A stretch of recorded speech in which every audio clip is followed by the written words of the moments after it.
About 3 o'clock this morning, officers responded to an address off of Rocknall in reference to a domestic dispute between a male and a female.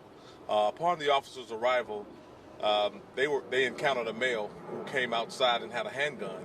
At that time, officers drew their weapons. There was a confrontation between the two. The gentleman retreated back inside the location where he barricaded himself, and he held up there for a while until we were able to get SWAT negotiators out to talk him out of the home. So you did get him out? Yes, we did get him out safely. Okay. Neighbors are saying that he may have not known that the officers were actually police. Is there any possibility that could have been the case? No, ma'am. The officers were fully uniformed. They identified themselves, and there were also 2 police cars at the location as well. We also heard that you're familiar with this suspect. Have you dealt with him before? That I can't answer. I haven't had an opportunity to look at his criminal history to see if we've had any encounters with him or not. Did he ever fire his gun? That's still under investigation also. Police ever fire their guns? That's still under investigation also. Anybody At this time, hurt? we don't know. We did have an officer that injured her wrist. She fell retreating from the location. She has minor injuries to her wrist. At this point, that's all we have as far as injuries are concerned. Can you talk about the reason why you had so many people out here? Anytime there's a subject that's barricaded inside their home, we're always concerned about the safety of those around that location.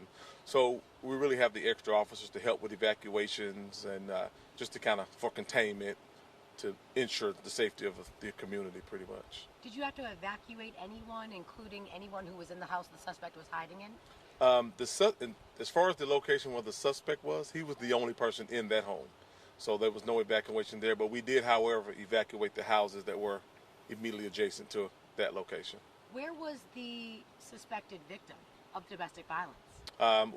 She actually never re-entered the home, so she was secure with one of the officers, so we kept her with us for a while we got information on him. Did he actually assault her?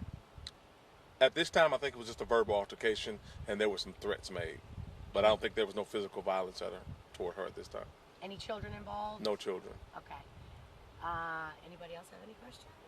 What charges is he facing? Right now, he's facing domestic violence and possibly aggravated assault on a police officer once we determine if weapons were fired or not.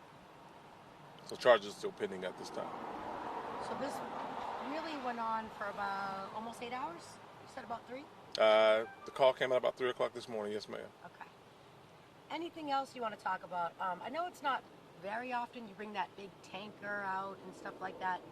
Why'd you bring that out today? Well, it's typical protocol if there's a barricaded subject that they bring it out. Okay. What did you find on him? On his person, I wasn't at the scene when they took him into custody, so as far as I know, he didn't have anything on him at that time. Any weapons? Not on his person at the time, no. Okay. Can you tell us if you found some in the house? Not inside the house. We did recover a weapon. Don't know if it was inside or outside. Okay. Any other people involved? No, just between that male and female. That was it. So you took him to jail, and that's the only person you took to jail? That's the only person that went to jail this morning. Okay. All right. Anything else you want to add? Not at this time. Okay. All right. Thanks.